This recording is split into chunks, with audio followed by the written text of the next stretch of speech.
Good morning, नमस्कार। स्वागत है आप सबका। Welcome back once again Pragya plus two high school the way of smart learning.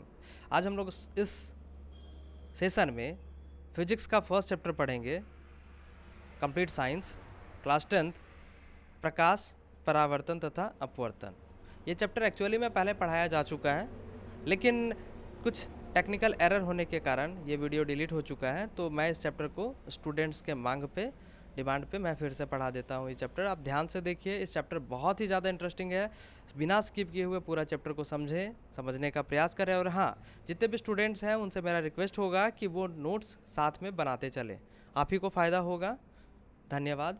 तो आज हम लोग लेक्चर 1, इस चैप्टर को मैंने 2 पार्ट में पढ़ाया है, लेक्चर 1 एंड लेक्चर 2। तो लेक्चर 1 में आज हम लोग देखते हैं, ठीक है, प्रकाश, परावर्तन तथा अपवर्तन। तो सबसे पहला सवाल उठता है, ये प्रकाश क्या है? तो प्रकाश ऊर्जा का वह स्रोत है जिसके माध्यम से हम किसी भी वस्तु को देख सकते हैं। ठीक है, प्रकाश क्या है? एक ऊर्जा का स्रोत है, एनर्जी उससे मिलता है और उसके माध्यम से किसी भी वस्तु को हम देख सकते हैं। किसी भी वस्तु को देखने के लिए हमें प्रकाश की आवश्यकता होती है। इसका एग्जाम्पल आप ले सकते हो, एक अंधेरा कमरा या एक अंधेरे में बोल सकते हो, अमावस्या की रात है, अंधेरा पूरा अंधेरा है, उस टाइम पे आप क्या किसी भी वस्तु को देख पाओगे? बिल्कुल नहीं। उसके लिए हमें प्रकाश चाहिए, क्योंकि किसी भी वस्तु को देखने के लिए 2 आवश्यक चीज़ें, एक आँख है, ह्यूमन आई, और दूसरा है लाइट, प्रकाश। तो प्रकाश होगा तभी आप वस्तुओं को देख पाओगे। ठीक है, तो प्रकाश क्या है? एक ऊर्जा का स्रोत है जिसके द्वारा हम किसी भी वस्तु को देख सकते हैं। नेक्स्ट देखिए, प्रकाश। अब यहाँ पे एक आपका पॉइंट आता है कि वस्तुएं, 2 पार्ट यहाँ पे क्या है? वस्तुएं। अब वस्तुएं 2 तरह के यहाँ बढ़ जाएगी, एक होगा प्रदीप्त और दूसरा होगा अप्रदीप्त। प्रदीप्त वस्तुएं किसे कहेंगे या दीप्त वस्तुएं किसे कहेंगे? तो जो वस्तुएं जिसमें लाइट होती है वो हो गई प्रदीप्त वस्तुएं या दीप्त वस्तुएं, और जिसमें लाइट ना हो, जो लाइट ना देता हो, प्रकाश नहीं देता है, वो हो जाती हैं अदीप्त वस्तुएं या अप्रदीप्त वस्तुएं। अदीप्त वस्तुएं या अप्रदीप्त वस्तुएं। ठीक है, अदीप्त वस्तुएं समझ में आ गया ना? जैसे टॉर्च, टॉर्च लाइट देता है, मोमबत्ती लाइट देता है, कैंडल, लैंप, लालटेन, बल्ब, ये सब लाइट देने वाले वस्तुएं हैं, इसीलिए हम इसको दीप्त वस्तुएं या प्रदीप्त वस्तुएं कहेंगे। और जो लाइट नहीं देता है उसे अदीप्त वस्तुएं या अप्रदीप्त वस्तुएं कहेंगे। ठीक है, अब आगे देखते हैं, प्रकाश के कुछ गुण भी हैं। तो प्रकाश के क्या गुण हैं वो देखिए। तो सबसे पहला है, प्रकाश हमेशा सीधा रेखा में गमन करता है।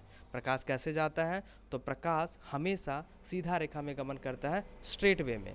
ठीक है, कभी भी वेव के जैसा, यानी ध्वनि तरंग जो है वो वेव के जैसा जाता है। जैसे ये देखिए, ध्वनि का जाने का मीडियम क्या है? वो इस तरीके से जाता है, लेकिन प्रकाश कैसे जाएगा? एकदम स्ट्रेट जाएगा। ठीक है, तो प्रकाश सीधी रेखा में गमन करती है। दूसरा, प्रकाश एक विद्युत चुंबकीय तरंग है, इससे संचारण के लिए माध्यम की आवश्यकता नहीं होती। प्रकाश को चलने के लिए किसी भी माध्यम की आवश्यकता नहीं है, वो डायरेक्टली चला जाता है लाइव। ठीक है, प्रकाश को चलने के लिए, जैसे माध्यम क्या है? अब ये माध्यम में आएगा ठोस, द्रव, गैस, ये सब माध्यम है। और प्रकाश को चलने के लिए इनकी किसी माध्यम की आवश्यकता नहीं होती, वो निर्वात में भी चल सकता है। ठीक है, आगे देखते हैं, प्रकाश जब किसी अपारदर्शी वस्तु, अपारदर्शी वस्तु कहने का मतलब जिसके आर पार देखा जा सकता है, वैसे वस्तुओं से प्रकाश जब प्रवेश करती है तो वो क्या करेगा? उसका छाया बनाता है, शैडो बनाएगा, छाया बनाएगा। क्योंकि वो प्रकाश उससे पार नहीं हो सकती है, तो क्या करेगा? वो छाया बनाता है। प्रकाश की चाल कितनी होती है? तो प्रकाश की चाल निर्वात में 3 × 10⁸ मीटर पर सेकेंड होता है। ये इंपॉर्टेंट क्वेश्चन बन सकता है कि प्रकाश की चाल कितनी होती है? तो प्रकाश की चाल 3 × 10⁸ मीटर पर सेकेंड होता है। कहाँ? निर्वात में सबसे अधिक। ठीक है, प्रकाश का परावर्तन देखिए। तो प्रकाश का परावर्तन क्या होता है? अब आपको ये जानने की आवश्यकता है, प्रकाश का परावर्तन किसे कहते हैं? तो जब कोई प्रकाश की किरण, कोई प्रकाश की किरण जब किसी चिकनी पॉलिश की हुई सतह पर टकराती है तो वापस उसी दिशा में लौट जाती है, इस घटना को प्रकाश का परावर्तन कहते हैं। नोट करने वाली बात है, जब प्रकाश की किरण आती है तो जब किसी चिकनी पॉलिश की हुई सतह पे प्रकाश की किरण टकराती है तो वापस उसी दिशा में लौट जाती है, इस घटना को प्रकाश का परावर्तन कहते हैं। फिर से समझें, जब किसी चिकनी पॉलिश की हुई सतह जैसे मिरर आईना के पीछे वाला जो पार्ट होता है उसको पेंट किया जाता है, पॉलिश किया हुआ रहता है, ताकि हम उसमें प्रकाश की किरणें टकराती हैं और वापस उसी दिशा में लौट आती हैं। उस घटना को क्या कहते हैं? प्रकाश का परावर्तन कहते हैं। अब यहाँ देखिए, ये याद करने वाली बात है, ये जो आपका लाइन गया है इसको, इस लाइन को क्या बोलते हैं? परावर्तित किरण। और ये जो लाइन वापस जा रहा है उसको क्या बोलेंगे? अपवर्तित किरण। क्या हुआ ये है परावर्तित किरण, ये है हमारा अपवर्तित किरण। ठीक है, इसके बीच में हम लोग 90 डिग्री का एंगल बनाते हैं, इसको कहते हैं अभिलंब। और ये जो पॉइंट दिख रहा है आप लोगों को, इस पॉइंट जहाँ पे तीनों बिंदु टकरा रहे हैं उसको कहते हैं आपतन बिंदु। ठीक है, और इसके बीच का जो एंगल है इसको कहते हैं आपतन कोण, और इसको बोलेंगे परावर्तन कोण, angle of incident and angle of reflection. ठीक है, आपतन कोण और परावर्तन कोण। तो इसके कुछ नियम भी है, वो नियम को आप लोग देखिएगा। तो पहला नियम, एंगल आई और एंगल आर हमेशा बराबर होगा, यानी आपतन कोण परावर्तन कोण के बराबर होते हैं। और देखिए ये आपका फिगर यहाँ पे दिया हुआ है, ध्यान से देखो। क्या होता है? आपतन कोण परावर्तन कोण के बराबर होता है, ये कोण के हमेशा बराबर होगा। और एक और पॉइंट क्या होगा? आपतित किरण, परावर्तित किरण, अभिलंब, ये तीनों एक ही, और आपतन बिंदु, ये सब एक ही तल में स्थित होते हैं। फिर से, आपतित किरण, परावर्तित किरण, आपतन बिंदु पे खींचा गया अभिलंब और आपतन बिंदु, ये सब एक ही तल पे स्थित होते हैं। ठीक है, दोनों नोट्स यही होता है। ठीक है, यहाँ तक आपका प्रकाश के परावर्तन के नियम हो गए। अब हम लोग देखते हैं प्रतिबिंब क्या होता है। प्रतिबिंब यानी इमेज, ये होता क्या एक्चुअली में? तो देखिए, प्रतिबिंब कहाँ बनता है? प्रतिबिंब तो समझ रहे हो ना, कि आप आईने के सामने खड़े हो गए, मिरर के सामने, और आप अपना चेहरा देख रहे हो, बाल झाड़ रहे हो, क्रीम लगा रहे हो, ये सारा जो कर रहे हो अपने प्रतिबिंब को, अपने इमेज को देख करके आप ऐसा कर रहे हो, तो वही प्रतिबिंब होता है। तो वो बनता कैसे है? तो जब प्रकाश की किरणें और हमारा आई जो होता है वो उस जगह पे बनेगा जहाँ वो प्रतिच्छेदित करेगा, यानी कटेगा, या प्रतिच्छेदित होती हुई प्रतीत होगा। दोनों कंडीशन, या तो कट जाए या तो कटने जैसा हो, ये दोनों कंडीशन में प्रतिबिंब बनता है। ठीक है, अब आगे देखते हैं हम लोग। अब प्रतिबिंब दो तरह के होते हैं, दो प्रकार के होते हैं। एक वास्तविक प्रतिबिंब, एक आभासी प्रतिबिंब। ठीक है, वास्तविक प्रतिबिंब और आभासी प्रतिबिंब। ये आभासी प्रतिबिंब को ही हम काल्पनिक प्रतिबिंब भी कह सकते हैं। तो वास्तविक प्रतिबिंब क्या होता है और इन दोनों के बीच में क्या अंतर है, ये देखते हैं। वास्तविक प्रतिबिंब तब बनेगा जब प्रकाश की किरणें रियलिटी में कट जाए, प्रतिच्छेदित हो।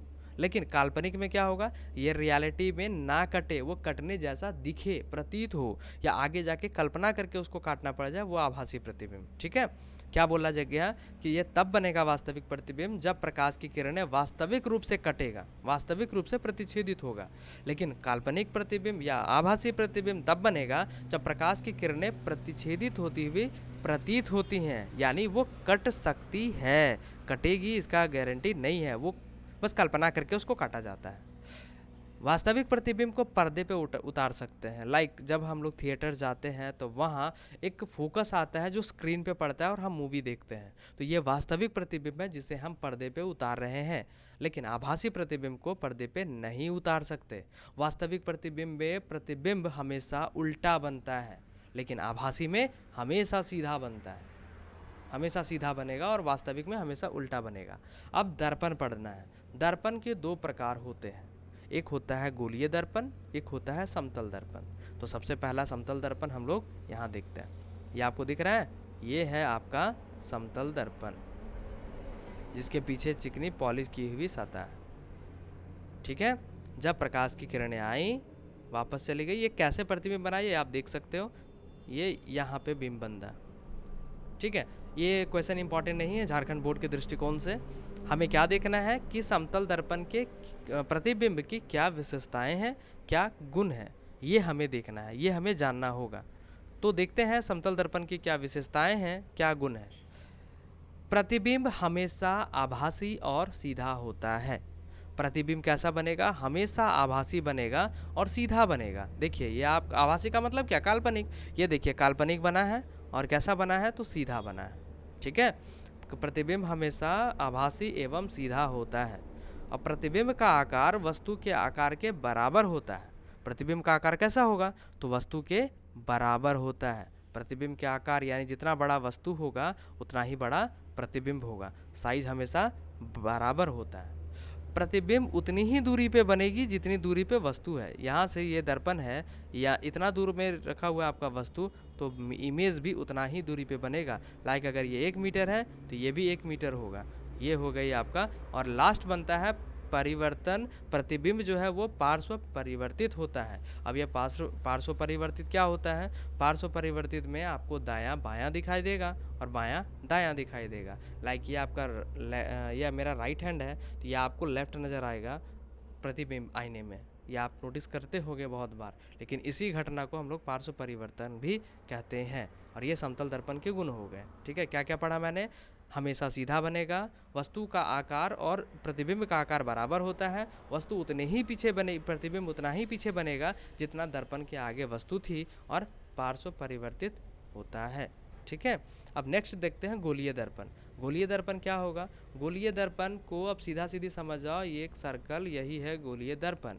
इसको बीच से काट देंगे तो 2 भाग में ये बट गया। ये हो गया उत्तल और ये हो गया अवतल। समझ में आ गया, ये दो, इधर वाला पार्ट को उत्तल बोल दिए, इधर वाला पार्ट को अवतल बोल दिए। अब ये आपको सूचना वाली बात है। अब इसको हम ध्यान से देखते हैं। ये उत्तल दर्पण है। ठीक है, उत्तल दर्पण का डेफिनेशन क्या लिखोगे, तो जो परावर्तक, जिसका परावर्तक सतह बाहर की ओर वक्रित होता है। इसका परावर्तक सतह किधर है, देखो गौर से, इसका परावर्तक सतह बाहर की ओर वक्रित है। इसे हम क्या बोलेंगे, गोलीय दर्पण। गोलीय दर्पण में उत्तल दर्पण। ठीक है, और जिसका परावर्तक सतह अंदर की ओर वक्रित होता है उसको हम लोग क्या बोलते हैं, अवतल दर्पण। ठीक, अब आगे देखते हैं हम लोग। ये उत्तल है और ये अवतल है, सॉरी, ये आपका अवतल दर्पण है। बाहर की ओर वक्रित है, यह अवतल दर्पण हो जाएगा, और जो अंदर की ओर वक्रित होगा वो उत्तल दर्पण हो जाएगा।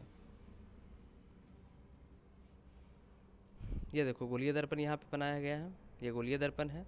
अब इसको बीच से अगर काट दो तो एक ऐसा और एक ऐसा बनेगा ना, पॉलिश ऐसे करिए और इसका पॉलिश इधर करो, तो ये है उत्तल, ये है अवतल, ये उत्तल और ये अवतल। ठीक है, अब यहाँ पे आप सर्कल को याद करें, वृत्त को, वृत्त कैसे होता है ये देखिए। अब वृत्त को याद करने वाली चीज़ है। आप यहाँ गौर से देखिए, बीच में सी दिख रहा है, ये वृत्त में केंद्र होता है, जिसमें हम इसको बोलेंगे प्रकाशीय केंद्र। और सी और पी के बीच का डिस्टेंस आप देखिए तो उसको बोलते हैं हम लोग त्रिज्या। यहाँ पे बोलेंगे रेडियस ऑफ कर्वेचर यानी वक्रता त्रिज्या। और उन दोनों के बीच में आपको एफ दिख रहा है, इसको बोलते हैं मुख्य फोकस। और केंद्र और सॉरी केंद्र नहीं, यहाँ पी यानी ध्रुव, ध्रुव और एफ के बीच के दूरी को बोलेंगे फोकस दूरी। ठीक है, क्या क्या पढ़ा मैंने, सी को कहेंगे यहाँ पे वक्रता, सॉरी प्रकाशीय केंद्र, उसके बीच को दूरी को बोलेंगे वक्रता त्रिज्या, बीच में जो एफ दिख रहा है वो है फोकस, मुख्य फोकस, और उसके बीच की दूरी को हम क्या बोल रहे हैं, फोकल लेंथ यानी फोकस दूरी। ठीक है, और बीच में जो लाइन गया जिसको आप डायमीटर भी बोलते हो, व्यास बोलते हो, वो जो बड़ा सा लाइन दिख रहा है वो लाइन को हम लोग यहाँ पे क्या बोलेंगे, तो इसको बोलेंगे मुख्य अक्ष। आपको आई थिंक समझ में आएगा। और एम और एन दिए जो दिया है वो दर्पण के नाम है, एम एन, यानी एम एन क्या है, एक दर्पण है। ठीक है, द्वारक भी बोल सकते हो इसको। अब यहाँ पे आप एक सोचने वाली बात थी, जितना बड़ा आपका एफ था, गौर से देखिए इसको, देखिए जितना दूरी पे सी है उसके आधी दूरी पे एफ है। इसका मतलब हमेशा रेडियस ऑफ कर्वेचर यानी वक्रता त्रिज्या फोकस दूरी के डबल होगी, 2 गुना होगी, या फोकस दूरी रेडियस ऑफ कर्वेचर यानी वक्रता त्रिज्या के आधा होगा। कह सकते हो ना कि एफ बराबर r/2 या r बराबर 2f। ये दोनों इक्वेशंस आपके सही है। आगे बढ़िए, अब हम लोग देखेंगे इमेज कैसे बनना है। ठीक है, तो कई इमेज देखिए, कोई भी उत्तल, ये अवतल दर्पण का देख रहे हैं हम लोग। अवतल दर्पण में जब प्रकाश की किरणें टकराएंगी तो वो क्या होगी, वो अभिसारित होगी यानी मुड़ जाएगी। यानी अगर ऐसा प्रकाश की किरण जा रहा है तो इस डायरेक्शन में मुड़ेगा, कहीं भी जाए इस डायरेक्शन में मुड़ेगा, पास नहीं होगा। पास होना होगा तब हम जब कल्पना करेंगे तब। तो सारे जितना भी प्रतिबिंब है वो सारा हम एक एक करके देखते हैं। ठीक है, तो सबसे पहले हम लोग बनाएंगे अनंत पर। ये देखिए, सबसे पहला हम कहाँ बना रहे हैं, अनंत पर। प्रकाश की किरणें आई, दर्प यहाँ पे टकराई, और टकराने के बाद फोकस से होके गुजार देना है आपको। फिर प्रकाश की किरण नीचे से गुजार रहे हैं और फोकस से होके गुजार दे रहे हैं। जहाँ पे कट रही है वहीं पे इमेज बन गया। ठीक है, समझ में आया होगा। प्रकाश की किरणें आई, दर्पण में टकराई और फोकस से होके गुजर गई। फिर नीचे प्रकाश की किरणें आई, दर्पण में टकराई और कहाँ से, फोकस से होकर गुजर गई। तो प्रतिबिंब कहाँ बनेगा, एफ पर। तो इसमें 3 चीज़ें आपसे पूछा जा सकता है। ठीक है, 3 चीज़ें में आपको क्या लिखना है, तो सबसे पहला लिखना है प्रतिबिंब की स्थिति कैसा है, प्रतिबिंब का आकार कैसा है, प्रतिबिंब की प्रकृति कैसा है। तो प्रतिबिंब की स्थिति कहाँ कहाँ पे प्रतिबिंब बना, तो फोकस पे बना, बहुत बिंदु के आकार का, यानी बहुत छोटा बना। और कैसा बना, वास्तविक और उल्टा। जब कट जाता है ना तो वास्तविक और उल्टा बनता है। नेक्स्ट हम लोग देखते हैं सी और अनंत और सी से परे, यानी अनंत और सी के बीच में वक्रता, सेंटर ऑफ कर्वेचर बोलते हैं इसको। सेंटर ऑफ कर्वेचर यानी प्रकाशीय केंद्र और अनंत के बीच में, यानी सी से परे जब वस्तु को खड़ा किया जाता है। अब ध्यान से देखें, सी से पहले वस्तु खड़ा है, सी के परे, और इधर अनंत है आपका, इधर इसके बीच में वस्तु है ना। वस्तु सीधा सीधी गई और फोकस से टकरा के आ गई। देखा। नेक्स्ट क्या करते हैं हम लोग, अगला लेके जाएंगे फोकस से होते हुए। ठीक, और बात समझ में आ गई। फोकस से लेके जाएंगे और गुजार देंगे। जहाँ पे कटी वहीं पे बिंब बन गया। तो कहाँ पे बन रहा है ये, इसी पे।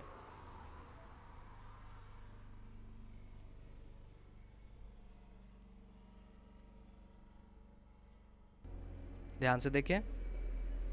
ठीक है, ध्यान से देखें क्या है यहाँ पे। ये देखिए, आईना से जाने के बाद ऐप पे टकरा रही हैं। और नेक्स्ट आप ये भी कर सकते हो, ये भी एकदम सही है। एनसीईआरटी बुक में इस तरीके से बनाया गया है, यहाँ से जाने के बाद वापस ले जाता है। तो जिस जगह पे कटता है ना वही बनता है इसका बिंब। 2 मार्क्स का क्वेश्चन आना तय है दर्पण के इमेज से और या तो फिर लेंस के इमेज से। तो आप ध्यान से इस चीज़ को सीख जाएं और नेमिंग करने के लिए भी सीख जाओ। क्या करना है, यहाँ से गुजारना है और सी से होके गुजार दो। सबको सी से होके गुजार दो, ज़्यादा बेटर होगा। सी से गुजार दिए, ऐसे जाने के बाद ये ऐसे ही वापस मुड़ गया। जिस जगह पे कटा वहीं पे क्या बन गया, प्रतिबिंब। ध्यान से, कैसे, ऐसे जाना है और फोकस से लेके जाना है। नेक्स्ट स्टेप सी से होके जाना है और वापस उधर ही मुड़ जाना है। ऐसे जगह जा रहे हैं और इधर ही मुड़ जा रहे हैं। जिस जगह पे कट रहा है वहीं पे बन गया इमेज। तो हम यहाँ कहाँ देख रहे हैं, सी और एफ के बीच। ठीक है, कहाँ बनी स्थिति, सी और एफ के बीच प्रतिबिंब बनी। इसकी प्रकृति कैसा है, तो वास्तविक और उल्टा है। ठीक है, और कितना बड़ा, तो वस्तु से छोटा बना। ठीक है, नेक्स्ट कहाँ लेके जा रहे हैं, सी से। सी से प्रकाश की किरणें जाएंगी, एफ से टकराएगी।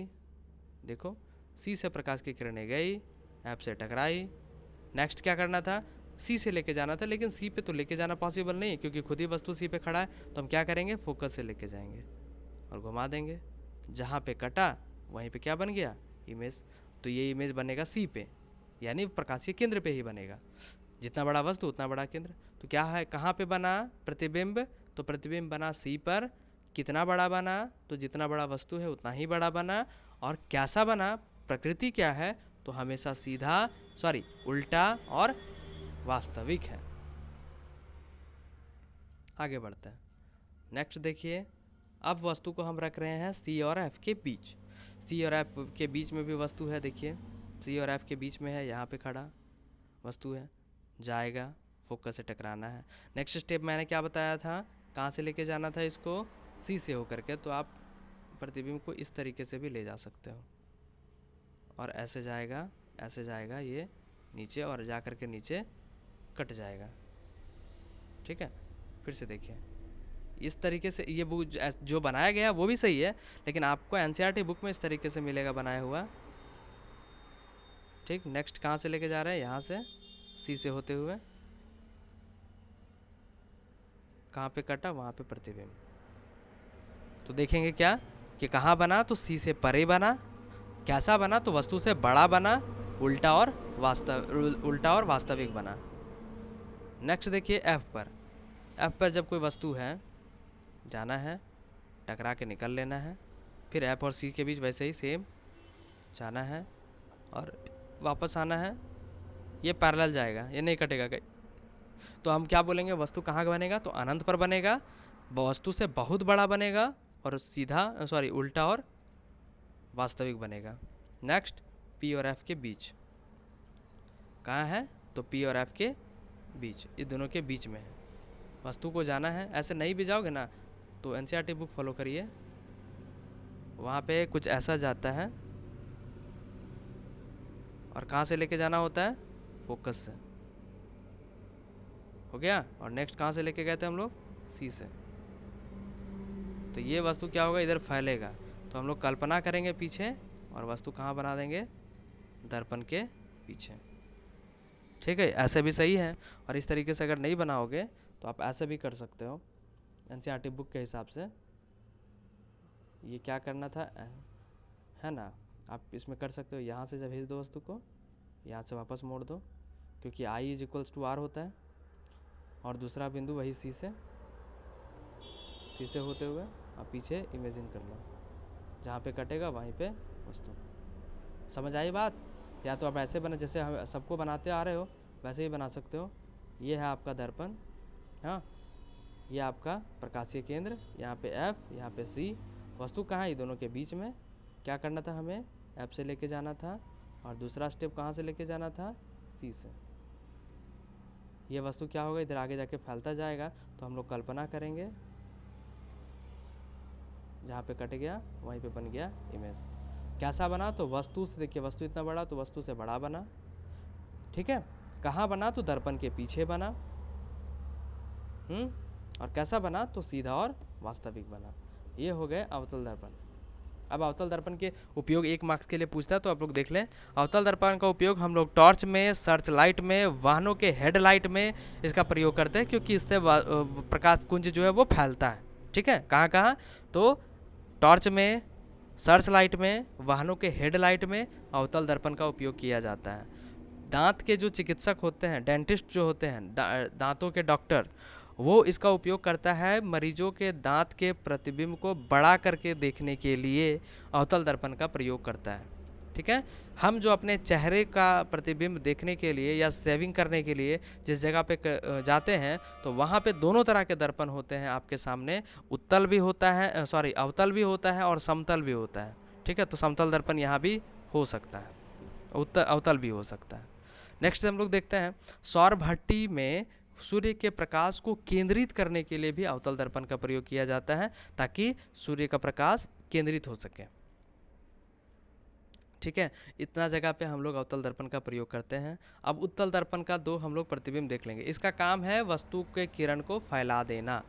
यहाँ से स्टार्ट होता है, देखिए 2 ही बनेगा, है ना, प्रकाश की किरण आई और फैल गई, प्रकाश की किरण आई और फैल गई, ले जा कर के हमको फोकस पे कटा देना। ये बन गई, कहाँ बनी, फोकस पे बनी। कितना बड़ा बनी, वस्तु से बहुत छोटा बनी। ठीक है, ऐसा होगा आंसर इसका। और सीधा और काल्पनिक बना, नहीं, सीधा और काल्पनिक बना इसका, क्योंकि हमको कल्पना करना पड़ा, इधर को कल्पना किया गया ना। नेक्स्ट देखते हैं, अब है ध्रुव और सी के बीच, ध्रुव और अनंत के बीच। ठीक है, ध्रुव और इधर इधर होगा ना अनंत, ध्रुव और अनंत के बीच में जब प्रकाश की किरणें हैं वो आई और फैल गई, और दूसरा कहाँ से लेके जाना था, सी से। ठीक है, तो अब ये फैल गई, ये इधर जा रहा है, ये इधर जा रहा है, तो हम क्या करते हैं, इमेज करते हैं, कल्पना करते हैं, और जहाँ पे कट गया वहीं पे बन गया प्रतिबिंब। यह उत्तल और अवतल खत्म हो गया। अब इसका उपयोग हम लोग कहाँ करते हैं, इसका उपयोग भी 1 नंबर के लिए क्वेश्चन आएगा। ठीक है, तो उपयोग कहाँ है, सामान्यतः हम इसका उपयोग करते हैं कहाँ पे, तो अपने ड्राइवर जो है गाड़ी वाला, वो अपने पीछे के दर्पण को, अपने पीछे के दृश्य को देखने के लिए इसका उपयोग करता है। इसका उपयोग हमेशा करता है अपने से पीछे, यानी कि बोल सकते हो बैकलाइट के रूप में, यानी पश्च दृश्य दर्पण के रूप में, यानी अपना पीछे देखने के लिए प्रयोग करता है, साइड मिरर के रूप में प्रयोग किया जाता है उत्तल दर्पण का। ठीक है, ताकि उसको बड़ा एरिया दिखाई दे सके। दुकानों में सिक्योरिटी दर्पण के रूप में भी इसी दर्पण का उपयोग किया जा सकता है, ताकि बड़ा एरिया दिखाई दे सके। ठीक है, अब चिन्ह परिपाटी हम लोग यहाँ देखेंगे, तो न्यूमेरिकल्स के माध्यम से हम इसको समझ सकते हो। न्यूमेरिकल में ये देखिए, ये थोड़ा सा इमेज को मैंने बड़ा कर दिया, अब यहाँ पे गौर से देखो चिन्ह परिपाटी को। ऊपर गया तो ऊंचाई प्लस, नीचे गया तो ऊंचाई माइनस, यानी जब आपका हाइट जब सॉल्व करोगे न्यूमेरिकल्स आएगा ऐसा, अगर हाइट आपका माइनस में आ गया, इसका मतलब ये नहीं समझना कि कोई इंसान -1 सेंटीमीटर है, नहीं, उसका मतलब ये है कि इमेज जो है वो नीचे गया, उल्टा बना है, ठीक है। 4 सेंटीमीटर का वस्तु है वो 4 सेंटीमीटर ही होगा, ऐसा नहीं हो सकता कि कोई इंसान का हाइट 5 फीट है और आंसर में आपका -5 फीट आ गया तो वो धरती से 5 फीट नीचे धंस गया, ऐसा नहीं होता है। उसका हाइट 5 फीट ही है, लेकिन कहने का मतलब इसका जो आया है उसका तात्पर्य ये है कि उसका हाइट -5 सेंटीमीटर आ गया या -5 फीट आ गया, दैट मीन्स उसका इमेज उल्टा बना है, वो उल्टा -5 फीट है, ठीक है। अगर तुम्हारा बाईं से और दूरी देखा जाए तो माइनस होता है, और दर्पण के पीछे जब दूरी होता है तो वो प्लस होता है। ये सब हम लोग चिन्ह परिपाटी के माध्यम से देख देंगे। याद रखना होगा u हमेशा नेगेटिव होता है, u यानी वस्तु की दूरी, दर्पण से वस्तु की दूरी जो है हमेशा माइनस में हम लोग लिखेंगे। ये जब कल मैं न्यूमेरिकल्स बताऊंगा तो वहाँ पे देखा जाएगा u अगर बोला जाएगा दर्पण से 25 सेंटीमीटर पीछे कोई वस्तु खड़ी है, that means u is equals to -25 centimetre. अवतल दर्पण में फोकस हमेशा नेगेटिव होगा, अवतल दर्पण याद रखेंगे, अवतल दर्पण का क्वेश्चन रहे और फोकस पूछे, फोकस 10 सेंटीमीटर है और अवतल दर्पण है तो -10 सेंटीमीटर हम लोग f इज इक्वल्स टू लिखेंगे, ठीक है। अगर उत्तल दर्पण बोला जाए तो हमेशा प्लस होता है, f is equals to +10 centimetre होगा, कब, जब उत्तल दर्पण का क्वेश्चन रहे। दर्पण सूत्र एकदम याद कर लें, 1/v + 1/u is equals to 1/f, where u is equals to वस्तु की दूरी, v प्रतिबिंब की दूरी और f फोकस दूरी। फिर से v क्या है, प्रतिबिंब की दूरी, u क्या है, वस्तु की दूरी, और f क्या है, फोकस दूरी। 1/v + 1/u is equals to 1/f, ये याद रखने वाली चीज़ है। अब एक आवर्धन देख लीजिए, आवर्धन क्या चीज़ है, तो आवर्धन क्या है, किसी गोलीय दर्पण द्वारा उत्पन्न वह अपेक्षित विस्तार जिससे ज्ञान होता है कि कोई प्रतिबिंब बिंब से कितना गुना बड़ा है। जैसे आवर्धन का वैल्यू अगर 1.5 आ रहा है, पी से इसको डिनोट करते हैं, अगर आवर्धन का वैल्यू 1.5 आया यानी वस्तु से 1.5 गुना बड़ा है। अगर आवर्धन का वैल्यू 2 आया यानी वस्तु से 2 गुना है। अगर आवर्धन का वैल्यू 0.5 आया यानी वस्तु के आधा है, कौन, प्रतिबिंब। तो और इसको निकालने का तरीका क्या है, तो इसको निकालने का तरीका है दर्पण के अनुसार से -v/u, क्या है, -v/u। और हाइट निकालने का तरीका क्या है, तो height of image by height of object, प्रतिबिंब की ऊंचाई आप ऊपर लिखोगे और बिंब की ऊंचाई आप नीचे लिखोगे, ये हाइट ऑफ इमेज। अब बिंब मैं बार बार बोल रहा हूँ तो कंफ्यूज करने वाली जरूरत नहीं है, बिंब का मतलब वस्तु होता है और प्रतिबिंब का मतलब उसका इमेज होता है। इस तरीके से आप आवर्धन निकाल सकते हो। अब इसमें याद करने वाली बात है, अगर आवर्धन का वैल्यू माइनस में आया, दैट मीन्स -1.5 आया, इसका मतलब, माइनस का मतलब है कि प्रतिबिंब हमेशा उल्टा बनेगा, प्रतिबिंब हमेशा वास्तविक बनेगा। और अगर m का वैल्यू आपका धनात्मक आ गया यानी पॉजिटिव आ गया, प्लस में आ गया, इसका मतलब प्रतिबिंब हमेशा आभासी बनेगा और सीधा बनेगा, ठीक है। अगर m 1 आ गया तो प्रतिबिंब और बिंब बराबर, यानी वस्तु और इमेज दोनों बराबर, कब, जब दोनों का वैल्यू 1 आ गया। आवर्धन का वैल्यू कितना आ गया, 1। अगर आवर्धन का वैल्यू 1 से छोटा आ गया तो समझ जाना कि प्रतिबिंब वस्तु से छोटा बनेगा। अगर आवर्धन का वैल्यू 1 से बड़ा आ गया तो समझ जाना प्रतिबिंब हमेशा वस्तु से बड़ा बनेगा, ठीक है। माइनस प्लस सब समझ में आ गया होगा। तो आज हम लोग चैप्टर को यहीं समाप्त करते हैं, चैप्टर को नहीं, सॉरी, इस लेक्चर को यहीं समाप्त करते हैं। और अगला क्लास हम लोग कल देखेंगे, जहाँ पे हम लोग, मैं दर्पण का कुछ न्यूमेरिकल्स बताऊंगा, प्रकाश का अपवर्तन होगा कल, और साथ ही साथ हम लोग पढ़ेंगे लेंस और लेंस से रिलेटेड कुछ न्यूमेरिकल्स, ठीक है। तो थोड़ा कल का क्लास लंबा होगा, पैसेंस के साथ बैठ करके पढ़ाई करना है। और अगर ये वीडियो पसंद आया हो तो इसको लाइक ज़रूर कर देना, शेयर करो ताकि दोस्तों को फ़ायदा हो, सब्सक्राइब करो ताकि अपडेट्स पहले मिल सके। और काम आप लोग का है कि इसका नोट्स बना लेना है, ठीक है, इसका नोट्स ज़रूर बना लेना है। और जो भी डाउट्स आएगा वो कमेंट में आके पूछ लेना, मैं कल क्लास शुरू होते ही के साथ में इसके डाउट्स को क्लियर कर दूंगा। Hope you will enjoy this chapter. Thank you.